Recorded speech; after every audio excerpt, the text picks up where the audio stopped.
早晨，我係陳寶儀老師啊。今日咧好想同大家介紹一本圖書，呢一本圖書咧就叫做《體育運動知多少》。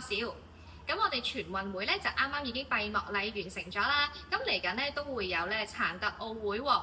咁咧今日點解會想同大家介紹呢一本書咧？咁係因為呢一本書入面咧其實有好多咧我哋喺全運會啦入面有嘅體育項目。咁而且呢本書咧一啲都唔悶噶喎。咁如果大家打開佢之後咧，就會發現咧，其實佢有非常之多有趣嘅圖畫，會同大家咧介紹每一項運動嘅起源啦，呢一項運動嘅好處。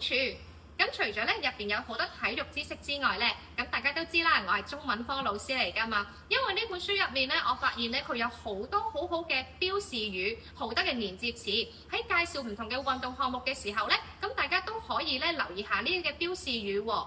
咁除此以外咧，咁因為我哋高年級嘅同學咧，可能都會寫説明文。説明文咧，我哋成日咧都會問到唔同嘅嘢嘅好處啦。咁入面咧，其實除咗會有運動嘅好處之外咧，原來唔同嘅體育項目咧，對我哋身體或者對我哋嘅心智上面咧，亦都會有唔同嘅好處。咁所以咧，睇呢本書既可以學到好多體育上面嘅知識之外咧，亦都可以增進到我哋中文嘅寫作能力。咁所以咧，係非常之值得推介嘅。